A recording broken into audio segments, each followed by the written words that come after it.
Hey everyone, it's Richard again from StopLookGo Privacy. In this video, I'm going to give you a quick demo of our new threshold privacy assessment tool. When you navigate to the starting page for a threshold privacy assessment, which you'll find under the Assess menu item at the top of the screen, you'll be taken to this page. It explains why it's important to consider privacy-related issues early in the life of a project that may involve personal information, and then explains how, in the first instance, you can do a quick threshold privacy assessment to help you decide whether it's desirable to undertake a full privacy impact assessment. And you can think of a threshold privacy assessment as a form of triage. It's a quick tool to help you decide whether you should do a full PIA. Now, to do one of these, you scroll down to the page, to the bottom of the page here, and you click the big blue button to your threshold privacy assessment. Once you've done that, you'll be taken to this form. As you can see, the first step of the form asks you to fill in some basic project details. I've already done that here. The details relate to the project name, a brief description of the project and what it's about, what your role is, and your email address so that you can be sent a report. Once you've done that, you click Next. Then you'll be taken to some preliminary filtering questions. And the purpose of this is really to enable you to get through the form as quickly as possible based on your particular circumstances. The first question is, does your project involve essentially the handling of personal information? I've said yes to that, and because I've said yes, I'm asked to describe the personal information that will be collected, created, used, or disclosed.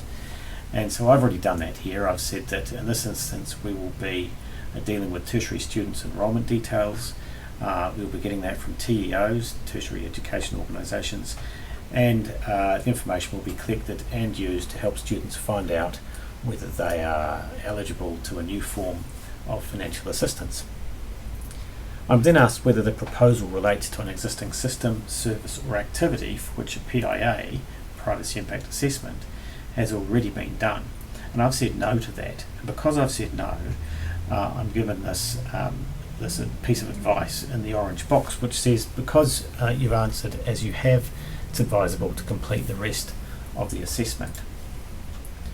And so when we go to the next page, we're taken to what really is the heart of this threshold privacy assessment. It's a preliminary identification of privacy risks table. And you can think of it as a checklist that helps you decide whether your project or proposal may have significant privacy implications. And you're told to select yes, no, or do not know for each item in the table. And you're then told if you answer yes for one or more items, a privacy impact assessment is likely to be desirable. And as you may be able to see in the white box at the top there, we say more about that later on once you've filled out the table. As you can see, the statements here are grouped under certain topic headings. So we have general information management, collection, storage, security and retention, access and correction, use, disclosure, unique identifiers, and some other matters. And there are 30 statements in this table that you can have a look through, and you answer yes, no, or do not know to each of them. So I won't go through all of them, but the first question, for example, is a significant change to an existing policy, process, or system that involves personal information. I'm going to say yes to that. Second one, a new collection of personal information from individuals or others, such as another agency. I'm going to say yes to that. And so you get the gist of what you do here. You go through to these questions, say yes, no, or do not know to each of them. I'll just very quickly fire in some answers here so that you can see how quickly you can do this. Of course you have to read and think about each statement, but it really doesn't take too long. Probably 5 minutes to fill out this particular table, I suspect. So you do that, click Next,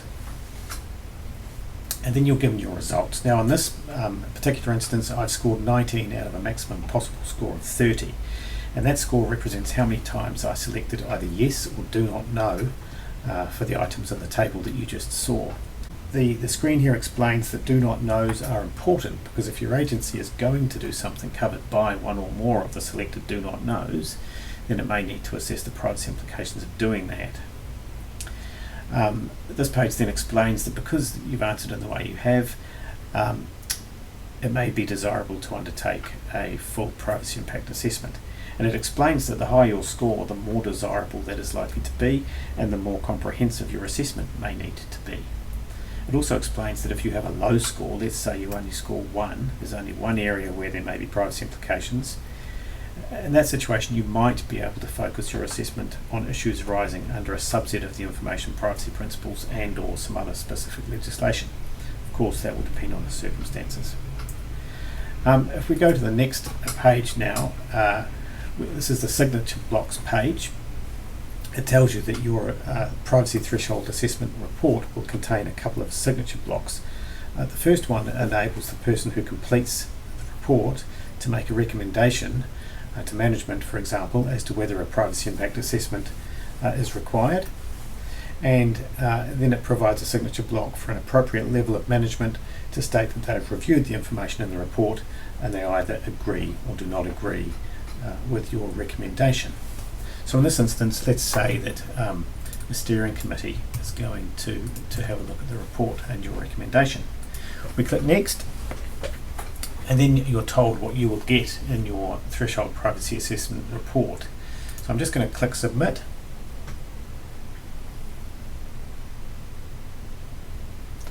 And you're taken to this essentially end result screen, and you're told that you can download your privacy threshold assessment and that you'll also receive a copy of it by email. So I download the assessment here, and up it pops. I'll just bring that over here so you can see it. So here we have privacy threshold assessment for Project ABC, done on today's date. As we scroll down through it, you can see that it gives you the questions and your answers to them. And then if you had to fill out the preliminary identification of privacy risks table, as we did in our example, it shows you what you answered for each of the 30 statements. Then it gives your results. So this results section, the first couple of parts here are similar to what you saw when you were filling out the form.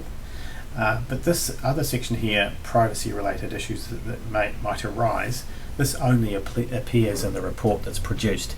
And unlike paper-based threshold privacy assessments, this online version, it asks whether you've answered yes to any of the statements in the table, and if you have answered yes, it tells you the kinds of privacy related issues that might arise. So for example, if we go to the second one that we said yes to, it was a new collection of personal information from individuals or say another agency. We said yes to that. So here it tells you that this might raise issues under the information privacy principles, particularly some or all of IPP1, which deals with the purpose of collection, IPP2, which deals with the source of personal information, IPP3, which deals with what you need to tell people if you collect information directly from them, and also potentially IPP11 if you're collecting information from another agency.